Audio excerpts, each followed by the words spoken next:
y'all. Let me see. Welcome, welcome, welcome. Hello, hello, hello. Can you all hear me?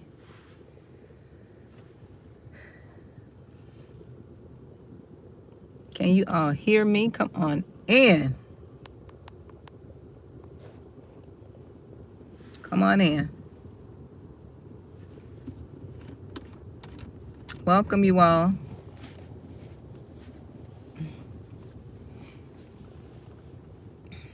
Come on in.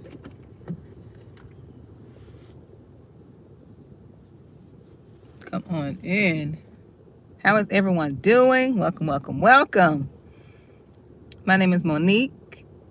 I'm a life coach, author, and speaker, and I teach women how to take responsibility for their happiness, success, and freedom. And I do that by just, talking about a variety of things and helping them to see things from a different perspective. I also life coach them, and I teach them how to just be responsible, right? Just taking accountability for themselves and how they are causing or how they are operating and moving in whatever situation they're in. I just believe that we all should be held accountable for the situations we put ourselves in, and I think we should be responsible and accountable also for getting ourselves out of those situations. I believe that we have the resources that we need. I believe that we have what it takes, just with a little bit of help. I feel that we can do anything. We can overcome anything. That's just what I believe. That has always been my belief. Sometimes I know it's a little challenging to stick with this belief, but that's where your faith comes in at. I'm not sure what you believe in and who you believe in, but for me, I believe in God, and I just believe, I believe that because of Him and my belief and faith, I was able to overcome a lot of things, right? And just because we believe in God doesn't mean that our walk and our life is going to be easy. It's not going to be easy, right? There's not going to be what we call a cakewalk, an easy walk in life. It's not going to happen. So listen, I want to talk to you all about throwing your pearls to swine. You throwing your good knowledge. You're giving your good knowledge, your good energy, your good advice, all of your good finances, everything that's good. That Bible verse. I should have pinned it here, but I'm going to get into that and just break it down from, thank you, Shivos Adventures. I want to say I pronounced that right. But listen, I want to just break that down in plain terms. I want to break that down in plain terms because some of us, we're so, what we used to call, where I come from, HE double hockey stick, bent on just trying to give people what they're not capable of receiving, what they're not in a position to receive. This could be love. This could be advice. This could be finances. This could be anything. Good morning, Shantae. This could be anything. We just so bent and stuck on giving people what they don't want. They don't want that. They don't want it. Stop trying to give people what they don't want. Let them learn the hard way. I don't care who it is. Some people you're trying to give your pearls to, your knowledge, your wisdom, because you don't experience life. You're trying to give people pearls of wisdom. When I was in graduate school, we had to, I got a degree in leadership, right? And when we was in graduate school, we had to do something that was called the pearls of wisdom every day. Or was it every week? Once a week, we had to read this article, and we had to like read the article and do a summary of what we took from the article that was of value. And we had to write a summary. It was called Pearls of Wisdom. I just thought I'd put that in there. But some of you all are trying to give your wisdom to people who don't want it from you. They don't want that from you. They don't want it because it's you. Have you ever had people like that? You can tell them something and you told them. You gave them the advice, you gave them the knowledge, you gave them the information. And they didn't receive it from you. They didn't give you the credit for it. Not that you want credit, but they let somebody else tell them the same thing that you told them. And they took it from them. They took the advice from them. But from you, they don't want your advice. And you have to be okay with that. You have to understand that you're throwing your pearls to swine. You're throwing your pearls to people who don't even deserve what you're trying to share with them. But also these same people who don't want to listen to your advice, let them know that they can no longer come to you with their issues because they're not listening to the advice you're giving them. Who wants to give advice? I know I stopped doing this foolishness. I used to do it all the time. I used to be volunteer. If a person don't ask me, I don't tell them anything anymore. That's why I just have this channel. If a person don't ask me, or if it's not my children, where I have to still guide them, right, and raise them, right? If it's not them, I don't give people advice no more. If it's not a coaching call, if it's not a coaching session, I don't volunteer my advice, my wisdom. Because people will trample over your wisdom. They will dismiss all of the value you have to offer. They will dismiss that and see it as nothing. No, they don't. Taisha. Hi, Tyrenia. They don't. And as we get older and as we become wiser, some of us, because older don't always mean wiser. I learned that on my job. Listen, I learned that. Listen, have you ever had a culture shock before with people who look like you? Because sometimes we always think, because people who look like us, everybody have the same consensus, and thinking and upbringing, and everybody look like you don't think like you. You got some people who got the same color skin as you, who are of different cultures.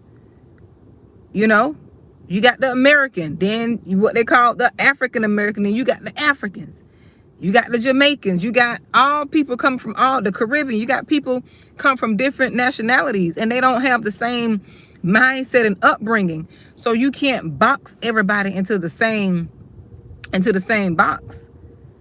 And that's how it was for me. Although these people was Afro, what they call African American, these women.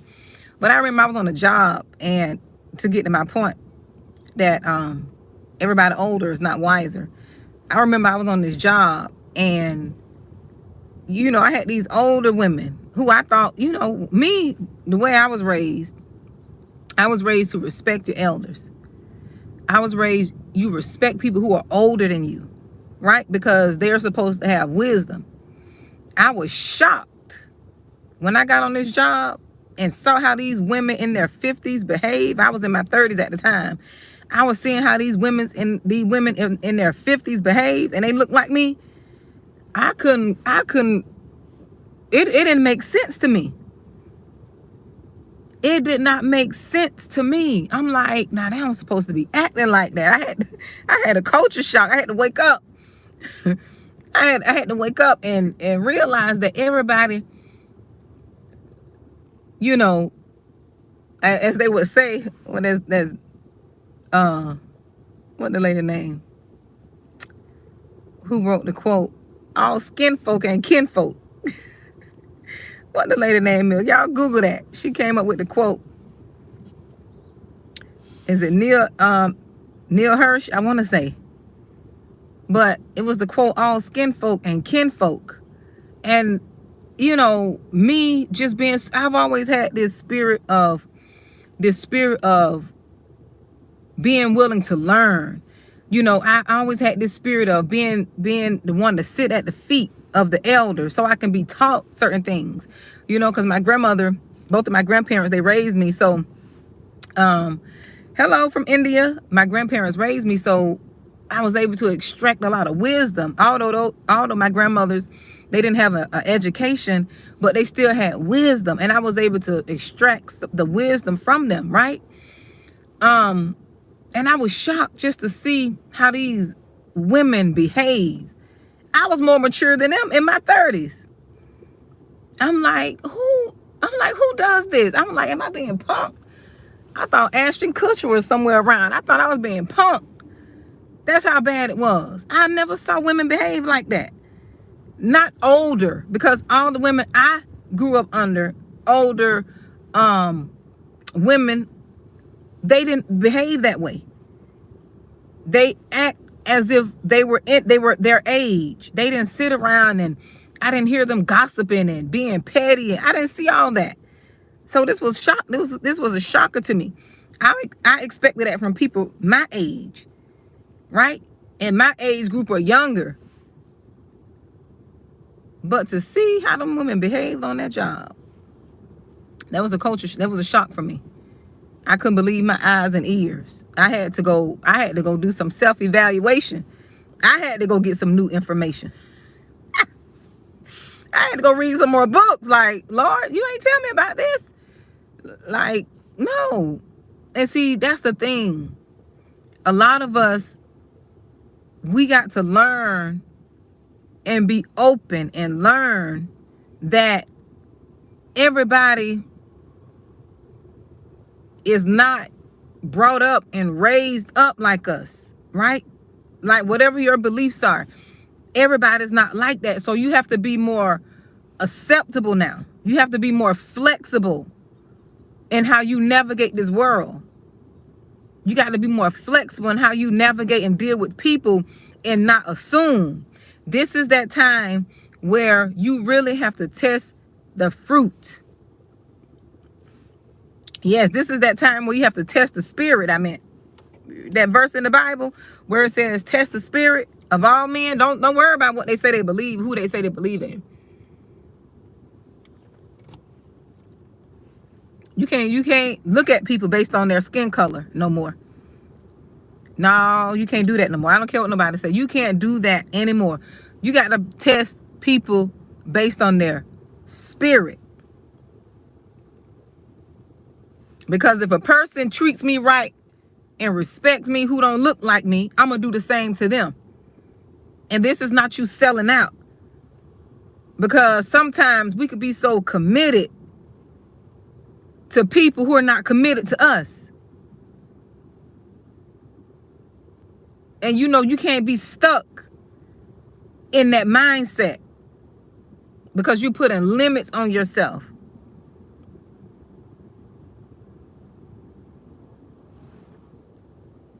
Test these spirits, man. I'm telling you all. Because people out here letting the devil use them. I was raised that way too, Cosmic Mirror. I didn't know what, to be honest, I never really experienced racism like that until when? I'll say until I got basically to really feel it when I got out of high school. To be honest, when I got out of high school, to really feel a sting. I saw little things, I heard little things when I was younger, but to really feel it, I didn't feel it like that. You know, I heard other people talk about it, you know, your ancestors, you know, talk about what they've experienced, you know. But I never experienced it to that magnitude. The first person that really outside of my aunt, one of my favorite aunts, on my dad's side, outside of my favorite aunts, the first person that really showed me some love was my second grade teacher, who was a white woman. She the first one that showed me like real, like genuine love. Matter of fact, I still talk to her to this day. We're friends. I still feel kind of awkward, but I talk to her on a adult level, and she used to tell me how bad I used to be. She used to say I used to be so bad. I had some little challenges, growing up. But she was the first one that really loved me unconditionally, I guess, or just showed me a love that didn't see color. I didn't see color at all. Basically, I kind of been favored all my life, though. I ain't gonna lie. Although I went through a lot, but I can see where God had, favor was just all on me. He protected me and was getting me to see things from a different perspective and different view and different. I don't think, like, I don't have the mindset of how I was raised as far as the people around me, I'll say. Because my grandmothers, they did what they could do. There's nothing against them. They did what they were supposed to do. They gave what needed to be given, right? And they did a good job with the resources that they had. But yeah, I was favored. God, he kept me, although I was experiencing some turmoil. Hey, Keisha. Although I was experiencing a lot of turmoil too, there was a balance. There was a balance. Even in my upbringing, there was a balance. I got to see the good and the bad. I got to know what mistreatment from family was. Then I got to know what love was from a family. Because I experienced the both sides of it. Right? I experienced both sides of it. I experienced what it is to be ostracized on one side of your family and talked about in the black sheep. Then I experienced what it meant to be loved and treated like a princess. So I got balance. I've always had balance throughout my life, and I look back on it and reflect, and I just thank God. I thank God for that. I thank God just for being able to navigate both sides. And to this day, to this day right here, I still know balance. I still know balance. I still know how to go and mingle amongst the poor, the homeless. And I still know how to mingle amongst the wealthy. That's a gift God has given me, and I embrace that without feeling awkward. Because, I heard some people say, I don't like being around this race of people. I'm not comfortable. No, I'm comfortable everywhere. Anywhere, everywhere, all places. That's a gift that God has given me. And I'm comfortable to where I don't feel out of place. And what I had to learn was, I had to learn not to let people project their insecurity of feeling out of place around certain groups of people onto me, because I never felt that way. I've always felt like I could just blend in. And my son has that same gift. My 12-year-old, he has that same gift. I remember he was at the park. The kids, they spoke Spanish. They having a little, you could tell because everybody was speaking Spanish out there. He's at the park. He didn't care. He just wanted to play. Them kids didn't speak no English. He was out there just playing around, and you wouldn't even know, because kids are kids. Children are children. And he was just playing. Like, he'd make friends anywhere. But I've been teaching him as a young age, to use his discernment, because when you're like that, people could easily manipulate you. They'll easily play you and try to deceive you. So I try to teach him to listen to his gut, listen to his spirit, his spirit. And that's what I had to do. I had to learn to listen to my GPS and trust it, because people will take your vulnerability and they'll use it against you. They'll use it against you. But listen, That's not my message. I've been talking, and that's not my message. Listen, so I just came to encourage you all and to give you some wisdom here. Stop throwing your pearls to swine. Stop throwing your pearls to swine. If they don't want to receive what it is you have to offer, go where it's received. You can't make a person love you. Stop trying to get people to see you a good person.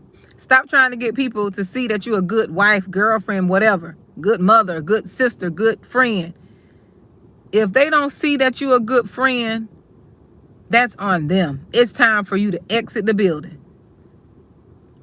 It's time for you to exit the building. What they say, people don't miss a good thing until it's gone.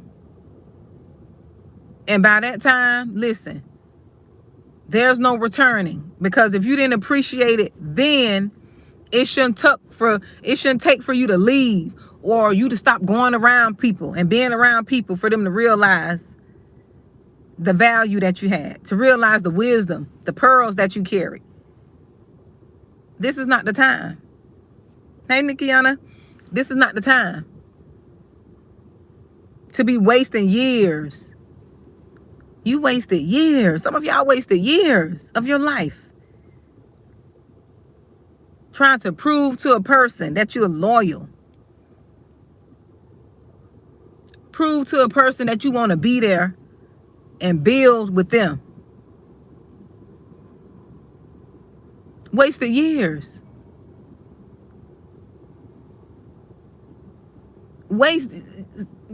You can't waste any more years.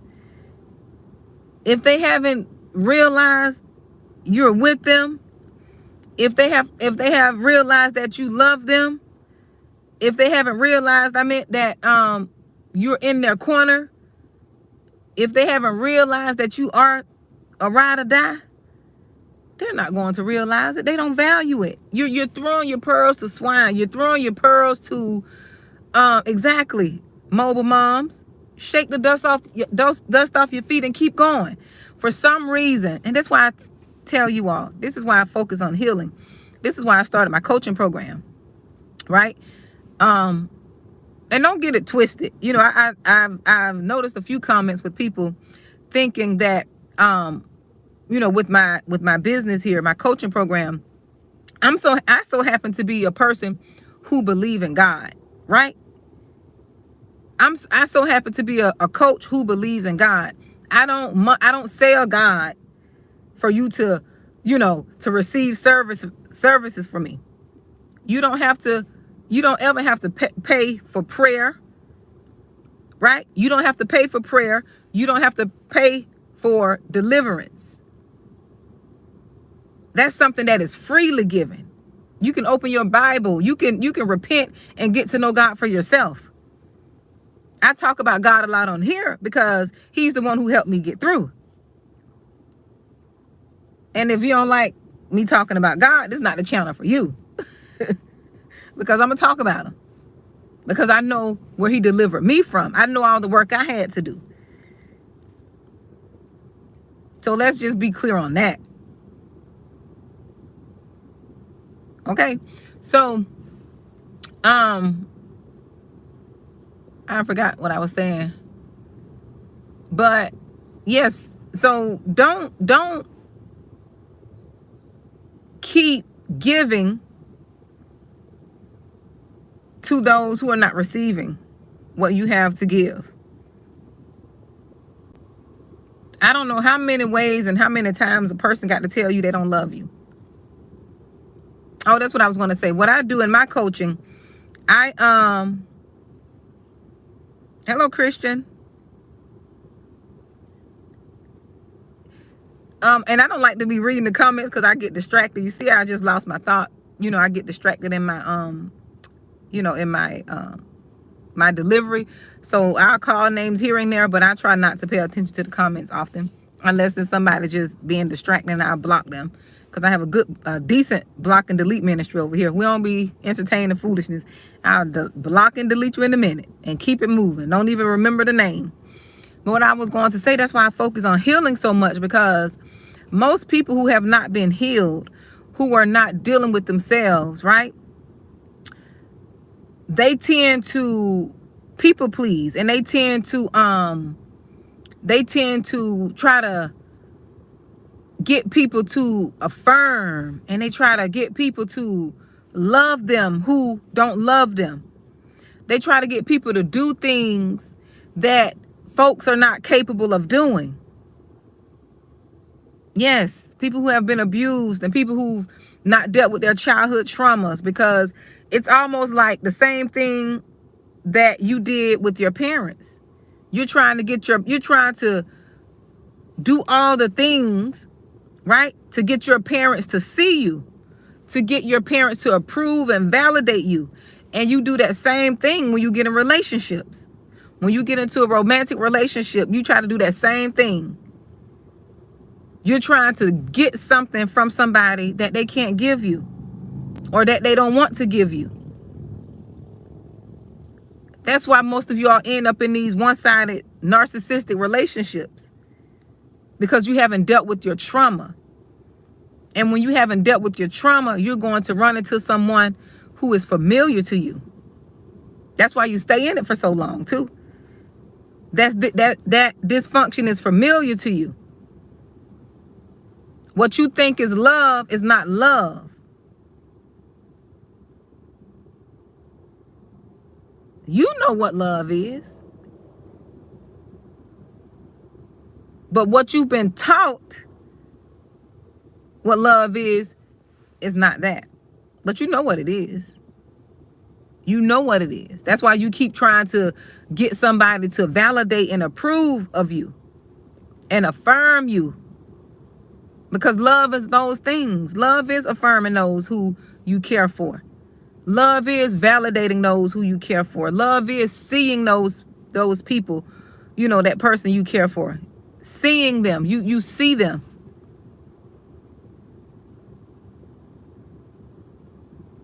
Because most of you all just want somebody to see y'all. And the person can't see you because they don't know who they are. You're trying to get something from someone who don't have it to give. And if you would have known that in the beginning, before you bonded over the dysfunction, it would have been easier for you to walk away. But you didn't know that. So you stayed years and years and years going through the motions, thinking and hoping a person to change, thinking and hoping they'll see you, thinking and hoping they'll eventually get it. Right? Thinking and hoping, and they never do. And you acting out of character. You doing all type of things, trying to get them to see you. Just like a little kid. You're just like a little kid, having tantrums, doing all these different things to get attention. And that shouldn't be. Because if you are in an adult relationship, you should be able to communicate those things.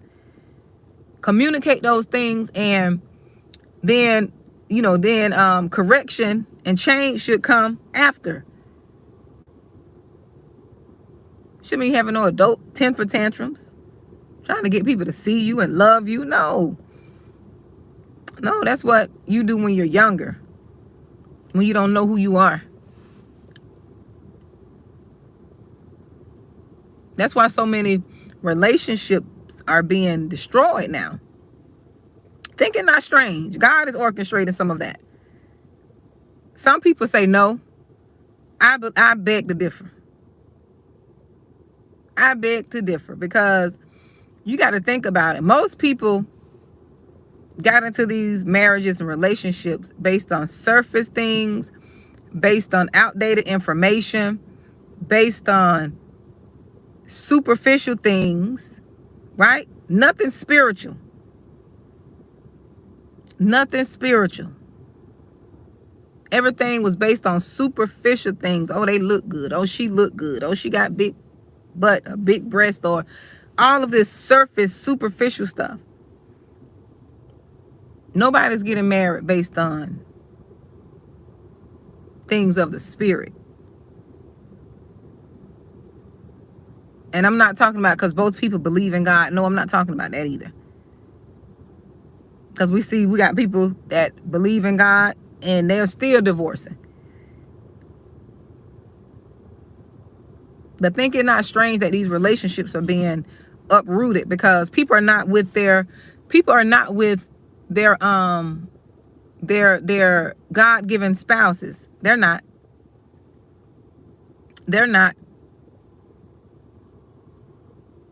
Think it not strange. Think it not strange. Everybody just divorcing and moving and shifting, and think it not strange.